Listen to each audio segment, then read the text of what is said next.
You can't even cook a meal, you trash. Go freeze in the backyard. With that, James shut the window and locked it. I immediately ran to the window. Please! Open it! I begged as I pounded on the window, but James just grinned and drew the curtains. I began to shiver from the cold.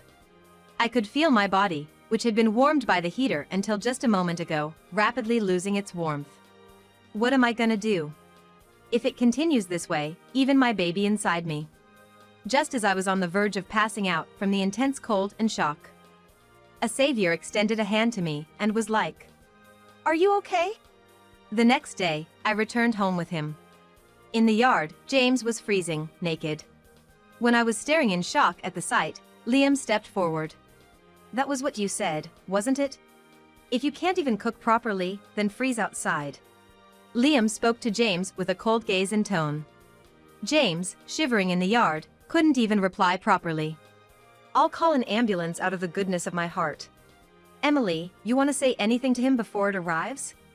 Nodding in response to his words, I took a step closer to James. "My name is Emily Smith. I'm a 28-year-old homemaker. My mother passed away due to an illness shortly after I started working. My father, following her, suddenly died of a heart attack. Being an only child, I was left completely alone.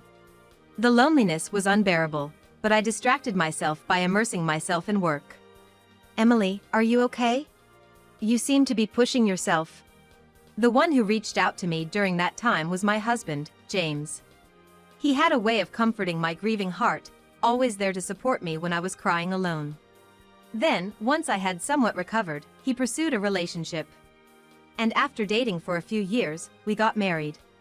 "Wow, we're so pleased to have such a lovely young woman join our family." "Yes, for James, he's brought home quite a nice young lady." After our wedding, I started living with James' family. We got along very well. "Emily, I saw on TV the other day that there's a new cafe near the train station. Let's go together sometime." "Yes, I'd love to." I particularly hit it off with my mother-in-law, and we go out for a meal together once a week. I also get along well with my father-in-law, who loves to cook, and we've cooked together in the kitchen several times. I'm glad you're getting along with my family. But isn't my younger brother a bit of a handful? Oh, not at all. It's true that I don't talk much with Liam, my brother-in-law. Since he works from home, he often stays in his room. But I was interested in his work, and when I asked about it, he explained it to me in detail. So I've been getting along well with James' family. A few years after we got married, I became pregnant with James' child. Given the severity of my morning sickness, I decided to quit my job. I think that's a good idea. Yeah, don't push yourself. This wasn't just my decision. I discussed it thoroughly with James' family. In fact, the earnings of both James and Liam are enough for us to live on, and I also have savings. Besides, my father-in-law works, and my mother-in-law has a part-time job, so there's no problem with me quitting. Man, pregnant women have it good. They don't have to work and no one complains. Lately, though, James has been complaining about this. James was also present during our discussions, and at the time he was the first to suggest I should quit. Just a freeloader without a job. Acting all high and mighty. Who's acting high and mighty? When did I ever order you around? I'm the one cleaning up the clothes you leave around, you know? That being said, I've always been a competitive person, and I would always prove James wrong. You should have spoken up during our discussions if you had complaints. Exactly. It was you who brought it up, James. Right. Instead of complaining, take care of your own responsibilities. Because my parents-in-law agree with me and side with me, James feels isolated. Liam and James don't get along very well, so Liam never takes James' side. James looks down on me because I work from home. He doesn't listen to me and doesn't consider me a help at all. That's what Liam murmured. That's why Liam doesn't even join such conversations. James doesn't like this situation, and when we're alone, he complains even more. Just because my family likes you doesn't mean you should get too cocky. I'm not getting cocky. Everyone is just being reasonable. Even if it were just the two of us, I never lost to James. But once the morning sickness kicked in, I lost the energy to even argue. Pregnancy isn't an illness. If you're not working, you're no different from a bomb. I agree it's not a disease. But Emily is risking her life to nurture another. That's work in itself. Then, Liam stepped in to help. Whenever James complained to me, Liam would immediately come to my aid and report to his parents. While James was being scolded by his parents, Liam took care of me. At this rate, it's hard to tell who the real father is. I muttered, rubbing my belly. Well, with my in-laws keeping an eye on things, I hoped James would change eventually. Until that time, I trusted James. Oh, James hasn't returned yet? Seems like it. Then, all of a sudden, James started coming home late. He said it was due to overtime, but I wasn't sure if that was true. Even on his days off, he was like, "Got called into work. I'm busy, so I'm gonna stay at the office." Sometimes he didn't return home at all. Honestly, I started to suspect James was cheating. So did his parents. We tried to gather evidence together, but it was hard to catch him in the act. He only seemed to be at the office, and there was no sign of any particular woman. Well, we can't really know what's going on inside the company. I asked one of the junior employees, but she said there's nothing unusual. Oh. Hey, Emily, don't push yourself. Around that time, my morning sickness got so severe that I couldn't do any household chores. But my father-in-law took care of the cooking, and my mother-in-law handled the other chores. Liam also pitched in, so everything was fine. Aren't you ashamed? Huh? Lying around all day, not doing any housework, even though you're a homemaker. What's the point of you even being here? James, having seen his parents doing the housework, woke me up in the middle of the night just to say that. When I was frowning, Liam retorted like, "That's not something someone who's not doing his part as a husband should be saying. Every single time, you defy me, even though I'm the eldest. Well, you're not exactly the kind of brother I can look up to. You've always been such a smartass." The argument between the brothers escalated, and just before it turned into a physical fight, the commotion was heard by their parents who intervened to stop them. After hearing the situation, they scolded James. "That's enough. Do whatever you want." "Wait, James!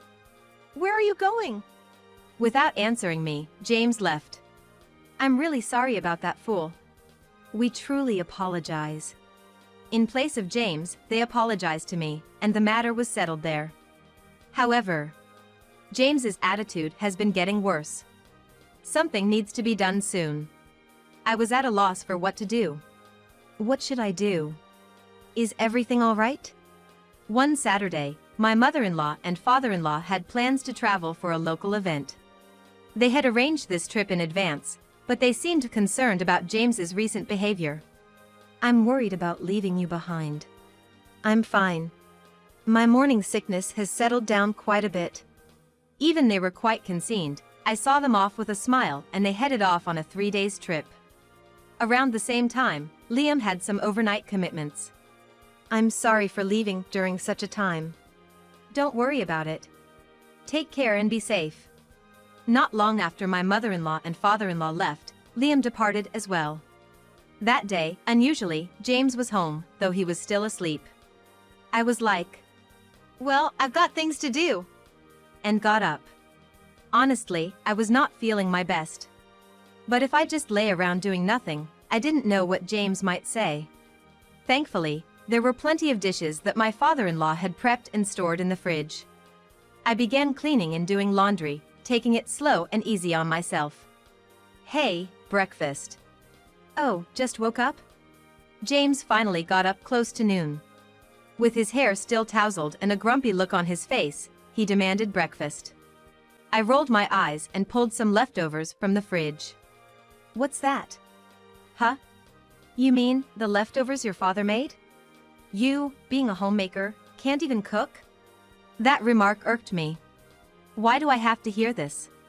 Does he not realize I'm carrying his child? There's no justification for such a comment. "Sorry, right now my job is to take care of my baby in my belly. Adult care has been on the back burner." "How dare you talk like that to your husband?" Just as James shouted at me, the door was flung open with a bang.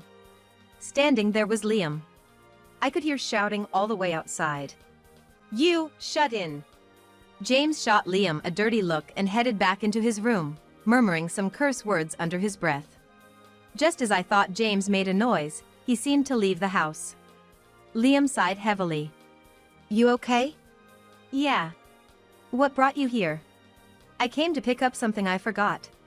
Saying that, Liam looked at me with a worried expression. I chuckled, thinking how much he resembled his mother. "It's okay, you know. Go on, be on your way." "I'll be going then." Liam looked back at me hesitantly before finally leaving. I wondered, where did the James the first met back then go? At this rate, a divorce, but I still want to be family with my in-laws. Feeling suddenly exhausted, I decided to lie down. And as I closed my eyes, I drifted into a deep sleep. "Emily, time to wake up." Oh. As I hurriedly sat up, I met James's eyes, who was giving me a wry smile. I must have dozed off completely. I'm gonna get an earful from James again. "I'd let you sleep, but it's already evening," he said, surprising me with his gentle tone. My eyes widened in shock. James was like, "I've prepared dinner, so when you're up, come join me." With that, he left the room. There was a blanket over me, and I couldn't help but wonder if James had covered me. I headed to the kitchen. I found my father-in-law's dishes already warmed up, ready to eat. "I'm sorry, Emily." James was like, "When I heard we were having a child, I was ecstatic. But then, I felt so overwhelmed, and I took it out on you. This is my way of saying sorry." James presented a cake. Honestly, this gesture wouldn't erase all of James's past behaviors. But him apologizing genuinely warmed my heart. For now, I decided to let it go and enjoy our meal together. "Hey, look! It's starting to snow." "Oh, you're right. Let's go take a closer look." Saying that, James headed towards the porch. Watching his childlike excitement, I chuckled and followed him. The sight of the white snow falling against the backdrop of the night was indeed beautiful. As I came from an area where it rarely snowed, this scene felt fresh to me. Without thinking, I moved closer to the window. "Let's open the window." "No, it's gonna be cold." "Just put on a jacket and you'll be fine." As he draped a jacket over me and opened the window, the chilly wind rushed in. Just as I was bracing myself against the cold, James tugged at my arm. "Huh?" Before I knew it, I was outside. Turning around, there was James, grinning mischievously. "You're a homemaker, and yet you don't do the housework? That makes you a failure as a wife. Reflect on that tonight." "Excuse me? What are you talking about?" "You can't even cook a meal, you trash. Go freeze in the backyard." With that, James shut the window and locked it. I immediately ran to the window. "Please! Open it!" I begged as I pounded on the window, but James just grinned and drew the curtains. I began to shiver from the cold. I could feel my body, which had been warmed by the heater until just a moment ago, rapidly losing its warmth. What am I gonna do if it continues this way, even my baby inside me?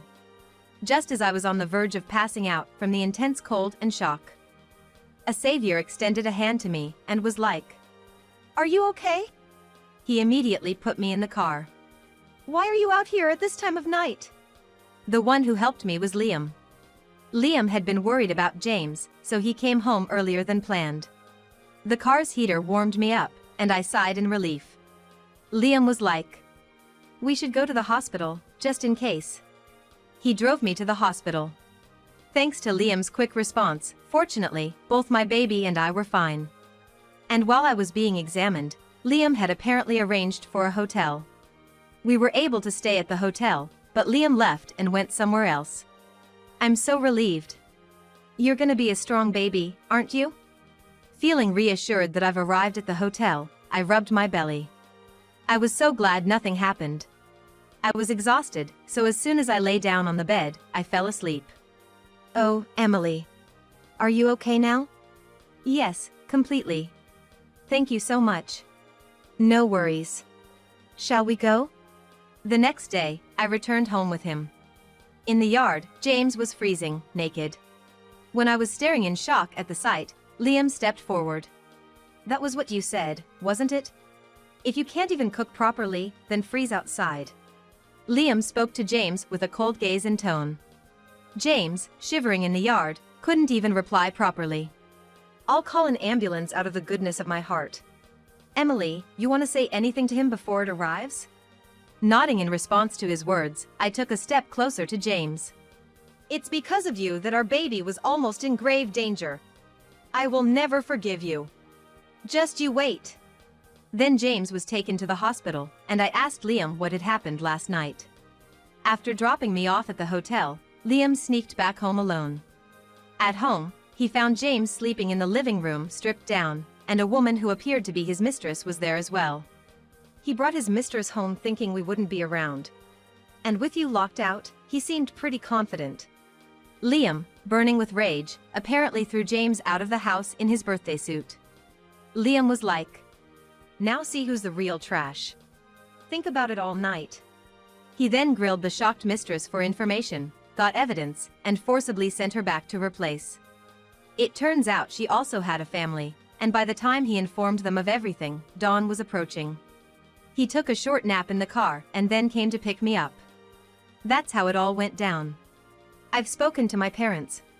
They said they're gonna come home today. He told me with a gentle smile and stayed by my side until they returned. "It's gonna be okay now." "Liam, thank you so much."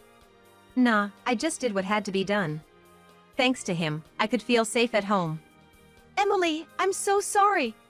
That idiot, I can't apologize enough." They apologized immediately upon their return and went straight to giving James a piece of their mind. James was forced to pay child support and was then decided to be kicked out. "I'm so sorry. It was just a lapse in judgment. Emily, I truly love only you."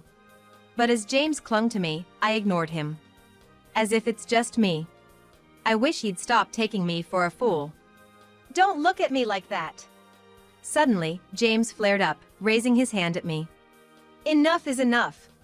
My damn son!" Liam grabbed and twisted James's arm. With the intervention of my father-in-law, James was easily overpowered. "Emily! I really just lost my mind for a moment. Emily!" I watched him being thrown out by the two men, all the while being held by my mother-in-law. He was pathetic until the very end. As for James, that's all I ever thought. By the way, Liam's pretty strong, isn't he? Considering what just happened, and the way he tossed a full-grown man outside. I was genuinely surprised by Liam's strength. "Oh, yeah? He used to do combat sport back in the day. I definitely wouldn't use a move on an amateur, though." Liam, who had returned, said this with a refreshing smile. I couldn't help but feel a flutter in my heart at his smile, and my mother-in-law laughed upon noticing. "With such good looks and strength, it's almost surprising he doesn't have a girlfriend." "Oh, hush." Seeing him look away bashfully after my mother-in-law's remark, I couldn't help but find it endearing. From then on, I decided to stay and be cared for in my in-laws' home since I had no family or reliable person to turn to. "If you'd allow, I'd love to hold your baby." "Of course, anytime." Right now, the four of us are eagerly awaiting the birth of my precious baby. Upon talking to Liam, it turns out that James' affair was with a junior from his office. No wonder she wouldn't spill the beans when asked. The two of them were sneaking around and getting cozy at various spots. Once I reported it to the junior's husband, he did a thorough investigation. With that evidence, my divorce process went smoothly. Both of them got fired for fooling around during work hours and for claiming their dates as business expenses. The reason I know this is, James came back to his family's home begging like, "Please, forgive me." While shouting these words, he came seeking my help, but his family was like, "How dare you showing up? Don't you dare burden Emily anymore. Never show your face here again." And with that, my entire in-laws family chased him off. Amidst all this, I found myself drawn to Liam, who was more reliable than anyone. "Thank you for all the help." Well, it's only natural to want to help someone you love, right? Wait, what? Oops. Liam's face turned beet red, and seeing him like that made me blush too. Then I found out that Liam had had feelings for me for quite some time. Liam was like, "Everyone seems to dislike it when I talk about my job, but only Emily really listened to me. Seeing you appreciate my words. But, you were my brother's wife, so I always thought I should keep these feelings hidden." With that, he looked down, and I found myself doing the same. Who would have thought he felt that way about me? To be honest, I'm not looking to be with someone like that right now. I figured. But, if you can wait a little. I want to respond to those feelings. He suddenly looked up at my words. And he beamed a radiant smile at me. "All right. I'm gonna give it my all to win you over." Oh. I'll brace myself then. By the way, our conversation was fully witnessed by his parents, and dinner was quite a feast. "Finally, Liam has a girlfriend." "Knock it off." Seeing his overjoyed mother, Liam blushed deeply and retorted. Both his father and I exchanged glances and laughed. Afterwards, I gave birth to a beautiful daughter, right on schedule. "She's so adorable. Congratulations. She really looks like Emily, so cute. She's gonna be a heartbreaker. No man's gonna be able to resist." "I wouldn't want to let her go," Liam said, and both his parents chided like, "You're getting ahead of yourself."